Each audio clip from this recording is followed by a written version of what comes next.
하겠습니다.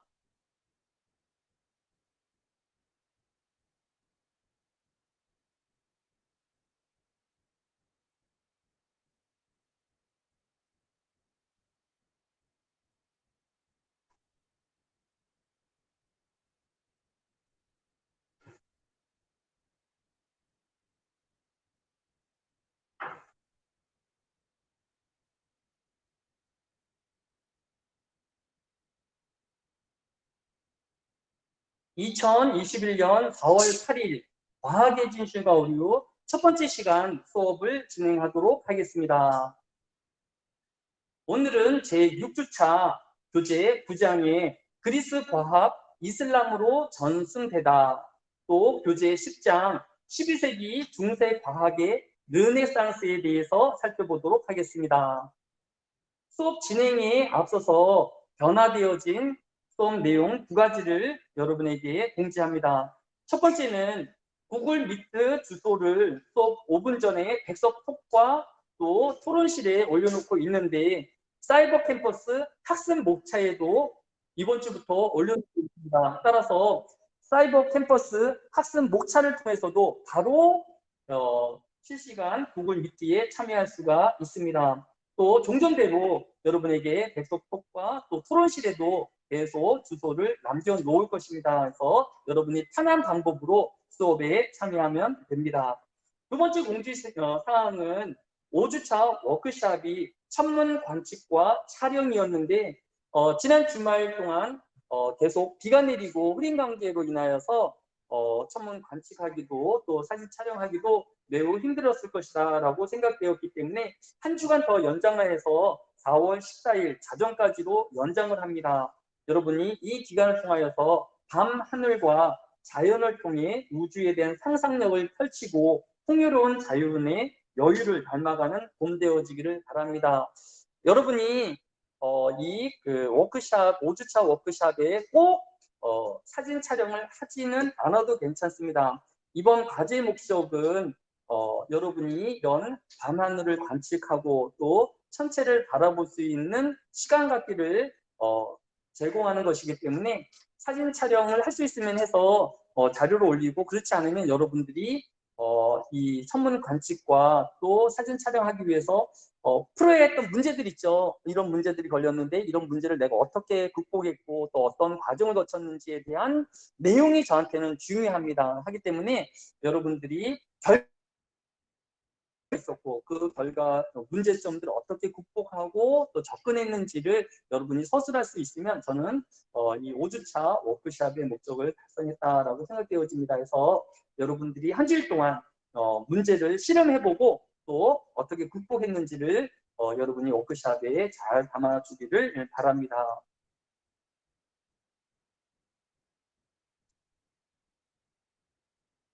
이제 2021년 4월 8일 과학의 진실과 오류 수업을 진행하도록 합니다. 먼저 교재 9장 그리스 과학 이슬람으로 전승되다에 대해서 살펴보겠습니다. 우리 교재 87페이지 밑에서 5번째 줄에 보면 스위스의 역사학자인 브루크 하르트는 1860년 이탈리아의 르네상스 문화라는 책에서 근대 유럽의 문화는 14세기에서 16세기경 이탈리아를 중심으로 전 유럽에서 일어난 문화, 예술 전반에 고대 그리스의 문명의 재인식과 수용의 직접적인 뿌리를 두고 있다라고 하였습니다. 즉 우리가 세계사나 또 역사를 통하여서 르네상스 시기는 14세기에서 16세기 이탈리아 중심으로 하여서 고대 그리스의 문명과 과학을 재인식하는 문화혁명이었다고 알고 있죠. 그런데 88페이지 6번째 줄에 보면 이 이야기는 다른 면으로 보면 그 이전의 중세는 어떤 시기였다라는 것을 우리한테 또 정보를 제공하고 있죠. 그러니까 르네상스가 이 고대 그리스의 문화와 과학을 재발견하는 시기였다라고 한다라고 하면 그 사이에 끼어있던 중세는 그리스 문명을 발전시키지도 못하고 또 그런 가치를 인정하지 못하였는 죽어 있는 시기, 또 잠들어 있었던 시기다라는 것을 내포하고 있는 거예요. 그죠? 그런 88페이지 6줄에 있는 것처럼 이런 중세에는 과학의 문명이 기여하지 못한 이런 죽어 있는, 잠들어 있는 시기다라는 것을 내포하고 있다라는 것입니다. 그런데 87페이지 첫 번째 줄에 보면 과학의 역사에 관한 선구자적인 작업을 하였던 조지 사터는 과학사 서술에서 중세는 암흑이 아니다. 중세가 암흑이라는 것은 중세에 관한 우리의 지식이 암흑일 뿐이다 라고 이야기를 했습니다. 그러니까 어떤 학자들은 르네상스부터 시작하여서 인류 문명이 시작되었고 과학이 발전했다라고 이야기하는데, 이 사통 교수는 이야기하기를 그것은 우리가 중세를 잘 모르기 때문에, 중세에도 충분히 과학이 발달했고 인류의 문명이 발달되었는데 우리가 그때의 자료를 가지고 있지 못하고 연구하지 않아서 모르는 것뿐이지 그 당시에도 활발한 이런 발전이 있었다라고 이제 주장을 하고 있는 것입니다. 그러면 이제 그 중세가 과학의 암흑기가 아니었고 인류 문명의 진보가 없지 않았다라는 그런 반론을 이제 교재에서 제시하고 있는 것을 볼 수 있습니다. 첫 번째는 우리 교재 88페이지 9번째 줄에 보면 431년에 에베소서 종교회의에서 네스토리우스 학파는 이단으로 선언되므로 망명길에 오르게 되었는데, 이때 시리아의 에데사로 들어가 학교를 세우고 거주하였다라는 내용이 나타나고 있는 것을 볼 수 있습니다. 즉, 이 중세가 과학보다는 종교의 시대인 것은 맞아요. 하기 때문에 이런 종교가 과학을 핍박하고 또 과학의 발달에 저해한 것은 맞는데, 하지만 인간은 그런 핍박을 피해서 다른 지역인 시리아 지역으로 가서 학교를 세우고 또 과학을 발전시키는 그런 운동이 계속되고 있었다라는 것을 이야기하고 있습니다. 또 89페이지 첫 번째 줄에 보면 489년에 동로마 황제가 이 에데사의 학교를 폐쇄하는 이제 조치를 취했습니다. 그러자 페르시아 영토인 니시비스의 학교를 세우고 신학과, 그리스 고전들을 연구하기 시작했다. 이렇게 시리아의 이 고대 그리스의 문화와 또 과학을 발전시킬 학교를 세웠는데, 이 학교마저도 이 동로마에 의해서 폐쇄가 되었어요. 그러면 이제 이것이 완전히 없어졌느냐? 그렇지 않고 이들이 페르시아 지역으로 넘어가서 또다시 그 지역에 학교를 세우고 또 연구소를 차려서 꾸준하게 연구를 계속해 왔다라는 것입니다. 우리 교재 89페이지 밑에서 9번째 줄에 보면 630년 무하마드가 메카 정복한 이후에 100년 안에 알렉산드리아 등 세력을 확대시켰으며, 89페이지 밑에서 네 번째 줄에 있는 것처럼 8세기 무렵부터 바그다드를 중심으로 이슬람 과학자들은 고대 그리스 과학의 유산들을 연구하고 아랍어로 고전들을 직접 번역하기 시작하였다. 또 90페이지 첫 번째 줄에 보면 이슬람 교도들은 830년 바그다드의 전문적인 과학 연구기관인 지혜의 전당을 설립하였다. 이렇게 한 지역에서 과학이 발달되지는 못하였지만 이 과학의 발달은 핍박을 받고 또 방해를 받으면 시리아로, 또 시리아에서 페르시아 지역으로 이렇게 이동하면서 계속적인 발달과 연구를 이어가고 있었다. 즉 과학의 발달은, 인류 문명의 발달은 끊어지지 않고 계속 지속되었다라는 것을 우리에게 보여주고 있습니다. 89페이지 밑에서 네 번째 줄에 보면 8세기 무렵부터 이슬람의 수도 바그다드를 중심으로 이슬람 과학자들은 고대 그리스 과학의 유산들을 연구하고 아랍어로 고전들을 직접 번역하기 시작하였고, 바그다드는 인구 100만의 세계 최대 도시로 발전하게 되었습니다. 90페이지 첫 번째 줄에 있는 것처럼 이 지혜의 전당은 헬레니즘 시대의 프톨레마이오스 1세가 이집트의 알렉산드리아에 세운 무세이온 이래 최대 규모의 학술 교육 기관이었습니다. 당시는 이제 이 중세 시대에는 계급 사회였어요. 그래서 이런 자유민과 노예나 이런 여러 계층들이 있었는데 이 지혜 전당에는 종교, 그 다음에 출신, 문화적 배경을 따지지 않고 뛰어난 인재들을 다 수용하여서 마음껏 연구할 수 있도록 또 마음껏 이런 학문할 수 있는 자유를 보장해 주었다고 합니다. 이제 90페이지 9번째 줄에 보면 후나인 이븐 이스하크라는 사람이 나오는데 이 사람은 지혜의 집에서 번역 작업을 총괄하였는데 그는 갈레노스 또는 아르키메데스, 아리스토텔레스의 작품 100여 권을 그리스어를 아랍어로 번역하는 일을 하였습니다. 또 그는 인간의 안구에 관한 최초의 연구를 시작하였는데 그가 그린 안구 해부도는 지금 아랍 세계와 유럽에서도 교과서로 쓰일 정도로 그렇게 정밀하고 또 체계적인 이런 참고서로 자리 잡고 있는 것을 볼 수 있습니다. 즉 지금부터 1000년 전에 이런 인간 눈에 대한 연구가 지금도 사용되어질 정도면 얼마나 체계적이고 또 자세하며 또 과학적이었는지를 우리가 미루어 짐작해 볼 수 있는 것입니다. 두 번째로 91페이지 네 번째 줄에 보면 이븐 시나라는 이제 이 아랍 이슬람 한 사람이 나오는데 우리가 우리나라에서 가장 유명한 사람, 그다음에 또 이 지역에서 가장 유명한 사람 이렇게 꼽듯이 아랍 지역에서 단 한 사람의 가장 유명한 사람을 꼽으라고 하면 대부분 이분 신하를 꼽을 정도로 이 아랍 세계에 있어서는 독보적인 존재의 사람입니다.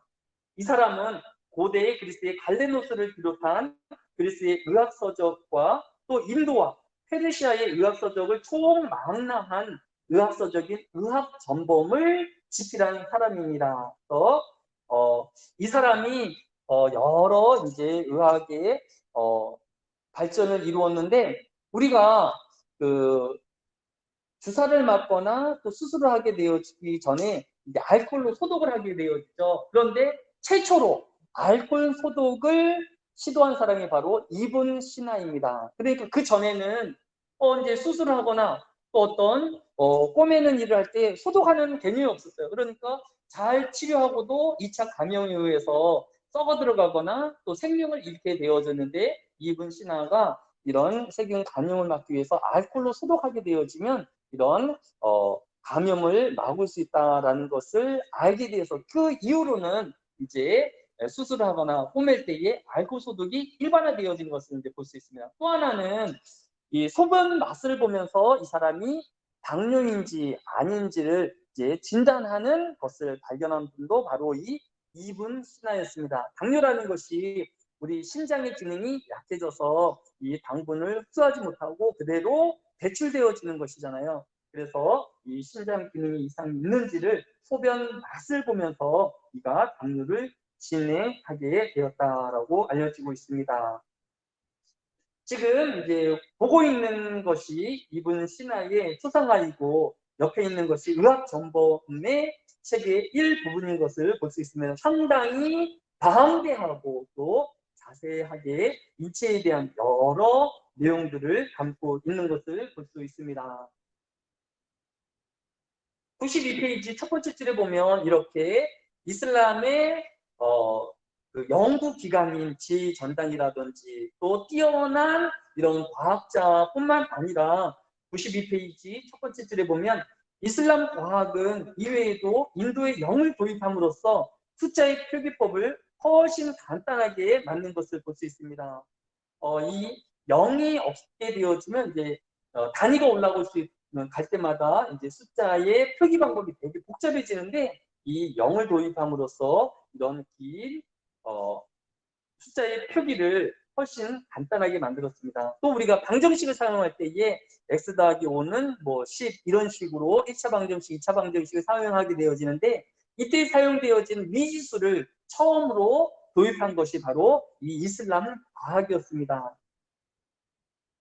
93페이지 7번째 줄을 보면 이처럼 중세의 이슬람 과학이 사실상 많은 분야에서 혁혁한 성과를 남긴 것을 볼 수 있습니다. 따라서 중세의 암흑기니까 과학의 발달을 저해하였고 또 인류 문명이 발달되지 못했다라는 것은 일부의 주장이고 인류는 끊임없이 과학의 발달과 또 문명의 발달을 이루어 온 것을 우리가 알 수 있습니다.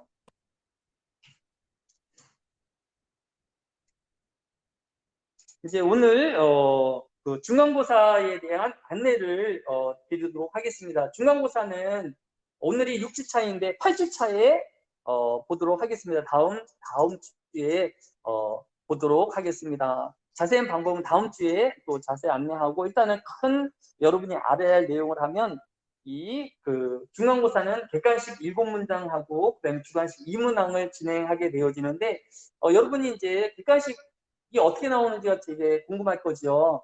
다음 주 7주차 워크숍이 뭐냐 하면 이제 제가 여러분을 이제 그룹으로 나눌 거예요. 그래서 1번부터 5번, 5번부터 10번, 10번부터 15번 이런 식으로 여러분은 이제 그룹을 나누어서 제가 지정을 해줄 거예요. 1번부터 5번까지는 2주차 강의, 그 다음에 6번부터 10번까지는 3주차 강의 이런 식으로 제가 여러분을 각 주차별로 배정을 할 거예요. 그러면 여러분은 그 주차에 가면 이게 제가 편집해서 이런 그날 강의한 내용을 녹화본도 있고 그다음에 또 제가 워크샵 각 주차의 워크샵에다가 강의한 요약본을 또 올려놓을 거예요. 그거 참고로 해서 여러분이 객관식 문제를 한 문제씩 만드는 게 7주차의 워크샵이에요. 그래서 여러분이 뭐 1번부터 5번까지는 이제 2주차의 내용을 동영상을 듣거나 아니면 올려져 있는 자료를 참고해서 문항을 한 문제 만들면 워크샵이 되어져요. 그리고 이제 문제를 다 맞힌 사람은 그 주차에 다른 사람이 낸 문제를 살펴보는 거예요. 1번부터 5번까지는 2주차의 문제를 보고 자기 문제를 뺀 나머지 거를 학생이 그 문제를 보고 그 중에서 이 문제 참 변별력 있게 잘 되었다라는 그 사람의 문제에다가 여러분이 답글을 다는 거예요. 이 사람 문제가 도움이 되어지고 참 잘 만들었다라고 하면 이제 조에서 답글이 제일 많이 달린 사람이 있을 거 아니에요. 그 다음에 또 6번부터 10번에는 또 제일 많이 그래서 가능하면 이 답글이 가장 많이 달린 문제들 중심으로 해서 5문제를 낼 거예요.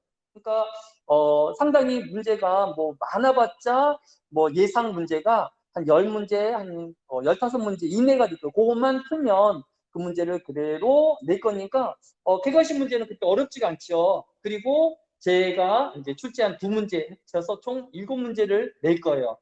이해됐죠? 다시 한번 7주차의 워크숍은 여러분을 그룹별로 나누어서 각 주차에 배정을 할 것이고 그 주차에 해당되어진 객관식 문제를 출제하고 자기 그룹에 가장 잘된 문제를 추천을 하면 그 추천된 문제 중심으로 5문제를 출제하고 제 교수자 출제 문제 2문제에서 객관식 문제를 낼 것입니다. 그 다음에 주관식 문제 2문제는 첫 번째 문장은 제가 신문 기사를 제시할 거예요. 그러면 그 신문 기사를 요약을 하고 그 다음에 이 신문 기사와 2주차부터 7주차의 수업 내용 중에서 여러분 연상되어지는 내용을 기술하면 돼요. 그리고 자신의 소감을 쓰면 됩니다. 다시 주관식 1문 첫 번째 문제는 주어진 신문 기사를 요약하기. 두 번째 그 신문 내용과 우리 수업 시간에 연관되어진 내용을 기술하기. 그 다음에 자신의 느낀 점을 쓰기. 그래서 여러분이 이 기사하고 마땅히 이런 수업 내용이 연관이 좀 언뜻 안 되면 좀 기사 요약을 좀 많이 하면 돼요. 자기 생각을 좀 많이 쓰고 그 다음에 수업에 관련된 내용이 연상이 되어지거나 기억이 나는 사람은 그걸 좀 많이 쓰면 되고 해서 주관식 1번 문제는 그렇게 작성을 하면 됩니다. 그 다음에 두 번째 문제는 제가 집단 지성에 대한 제시문을 제시할 거예요. 그러면 그것을 요약을 하고 두 번째는 여러분이 2교시부터 2주차부터 7주차까지 이제 워크숍을 진행했죠. 이 워크숍에 자신이 어떻게 참여하였고 또 어떤 문제들이 있었고 그것을 어떻게 극복했는지 자기 평가 중심으로 기술을 하면 됩니다. 그래서 또 여러분에게 이제 또 동료 평가가 있었잖아요. 동료가 나한테 이런 피드백을 줬는데 그거에 대해서 내가 어떻게 수정을 하고 어떻게 발전을 이루었는지에 대한 내용을 담으면 됩니다. 다시 한번 정리하면 주관식 1번 문제는 기사를 요약하고 그 기사와 관련되어진 2주차부터 7주차의 우리 교과서 내용을 기술하고 자신의 느낌을 쓰고 2번 문제는 주어진 집단 이성에 대한 기사를 요약을 하고 자신이 2주차부터 7주차까지 참여했던 워크샵의 내용 중에서 뭐 여러 개 중에서 자신이 가장 인상 깊었던 것도 쓰고 그 다음에 자신이 동료가 자기한테 주어진 그 의견들을 어떻게 반영을 하고 또 어떻게 개선을 했는지를 쓰면 돼요. 무슨 말인지 알겠죠? 그래서 이 중간고사는 여러분이 수업에 충실했다라고 하면 따로 수업 준비를 안 해도 중간고사를 볼 수 있도록 그렇게 예, 강현탁 학생이 전공하고 자기소개 좀 부탁합니다. 저는 컴퓨터공학부 강현탁이라고 합니다. 지금 이제 김도윤 학생, 김서현 학생, 강현탁 학생 다 컴퓨터 학부입니다. 왜냐하면 우리가 다양한 학과가 있습니다. 그래서 우리가 서로 다른 전공과 다른 가치관과 다른 세계관을 가지고 있어서 서로 다른 의견들을 교육할 수도 있는데 오늘은 무슨 특집 방송처럼 컴퓨터 학부가 아주 이제 뭐 나를 잡은 것 같아요. 자, 우리 그 강현탁 학생이 맡은 우리 동료는 누구일까요? 저는 김범준하고의 글을 맡았습니다. 김범준 학생도 이제 컴퓨터 공학부 학생인데 우리 김범준 학생의 보고서 중에서 칭찬하고 싶고 또 잘된 점이 있다라고 하면 어떤 점일까요? 김범준 학생의 글에서 광해에 대해 정의를 자세히 알 수 있어서 좋았습니다. 네. 김범준 한국에서는 학생이 천문관측이 가장 기본이 되어지는 광해에 대해서 너무 정리를 잘해주어서 도움이 되었다라고 얘기했고 혹시 조금 보완하거나 또 보충하면 더 좋을 부분이 무엇이 있을까요? 행성에 대해서 달을 맡으셨는데 달에 대한 설명은 좋았는데 지구 자기장 세기의 1% 미만이라고 하였는데 조금 더 자세히 그 지구 자기장의 세기는 얼만큼 되는지 그런 거에 대해 적어주셨으면 더 좋았을 것 같습니다. 네. 이게 달과 지구를 비교하기 때문에 어떤 우리가 그거에 대한 전문 지식이 없기 때문에 그냥 숫자만 얘기하면 실질적으로 우리가 그것이 어떤 영향이 있는지 또 그것이 미치는 영향이 무엇인지를 알 수 없기 때문에 이렇게 비교를 하거나 우리 실생활에 미치는 그런 현상들을 조금 더 보충을 하면 시감적으로 그게 이런 차이가 있구나라고 이제 달에 대한 특성들을 좀 더 쉽게 받아들일 수 있을 것이다라는 이제 코멘트를 달아주었습니다. 이런 부분들을 조합하면 훨씬 더 좋은 발표물을 얻을 것 같습니다. 우리 컴퓨터 학교의 우리 강현타 학생 수고했습니다. 박수하겠습니다. 네, 혹시 이윤찬 학생 마이크 좀 열어주실까요? 네, 안녕하세요. 네, 이윤찬 학생도 혹시 컴퓨터 학과인가요? 자신의 이름하고 전공 좀 부탁합니다. 저는 관광학부의 이윤찬이라고 합니다. 네, 이윤찬 학생은 관광학부 학생이네요. 이윤찬 학생은 어떤 학생을 맡게 되었지요? 저는 조윤정 학우의 그 달 관찰 글을 접하게 되었는데요. 네, 우리 그 조윤정 학생이 사회복지학과의 조윤정 학생이 이제 게시물을 맡았는데 우리 조윤정 학생의 글 중에서 잘 되어진 부분이 어떤 점이 있을까요? 일단 그 본격적으로 그 달을 선택하셨는데요. 그 달을 그 촬영하는 그 방법이나 이런 준비성을 하기 전에 달에 대해서 먼저 상망 주기, 그러니까 제가 다 설명드릴 수는 없지만 몇 가지 뽑자면 뭐 상망 주기나 구체적으로 거리, 평균 거리 이런 거를 되게 잘 설명해 주셨고 그리고 무엇보다 제가 생각한 가장 잘하신 점은 바로 그 장소인데요. 어, 조윤정 학우는 그 충남 서산에 거주하신다고 말씀을 해주셨는데 그 충남 그 번화가에서 좀 벗어나서 그 할머니 댁에 있는 그런 광해가 적은 그런 장소에서 달을 더 효율적으로 촬영하기 위해서 그렇게 장소를 이동한 것으로 보입니다. 네, 이제 달에 대한 기초조사도 충실했고, 또, 뭐, 서천이 조금 이제, 대도시하고는 떨어져 있지만 소도시 안에서도 이제 할머니 댁 이제 주변에 있는 친척 집 중에서 방위가 적은 그 할머니 댁에서 할머니의 말벗도 되어지고 또 방문도 하고 그곳에도 촬영도 진행할 구체적인 이런 계획들을 가지고 있네요. 이번 기회를 통해서 할머니와 좀 더 친해질 수 있는 계기가 되어진 것 같아요. 혹시 어떤 부분을 좀 보완하면 좀 더 도움이 될까요? 조윤정 학우분이 스스로 아쉬운 점도 나열해 주시고 되게 전반적으로 만족하였으나 그 사진을 한 장 준비해 주셨는데요. 그 사진 한 장도 좋지만 좀 더, 한 두세 장, 굳이 꼽자면 두세 장 정도 있었으면 더 완벽할 거라고 저는 생각이 듭니다. 네. 사진이 어떤 글로 표현하는 것보다 많은 정보를 담고 있기 때문에 도움이 되었는데, 기왕 좀 자료가 있다라고 하면 우리 학우들한테 그런 사진 자료들 한두 장만 더 제공을 해주면 우리 학우들이 이해하거나 또 이렇게 직감적으로 받아들일 수 있기 쉬울 것 같으니까 이런 사진 자료들 조금 더 첨부해주면 좋겠다라는 의견을 주었습니다. 우리가 이제 우리 게시판으로 운영되어 있기 때문에 이 사진을 이렇게 한 장 올리고 하는 것이 사실 부담이 되긴 해요. 우리가 이제 이 보고서나 이런 양식으로 편하게 하는 것이 아니기 때문에 아마 조윤정 학생도 여러 이제 그런 환경들을 생각하면서 또 다른 학우들의 이제 분량이라든 이런 것들을 생각하면서 했을 것 같은데 한번 이제 그 부분은 이제 조윤정 학생이 한번 그 생각을 해보고 좀 도움이 될 수 있는 방법이 무엇인지 좀 효율적인 게 무엇인지 한번 생각해 보면 좋을 것 같습니다. 우리 이윤찬 학생도 우리 수고했습니다. 우리 박수하겠습니다.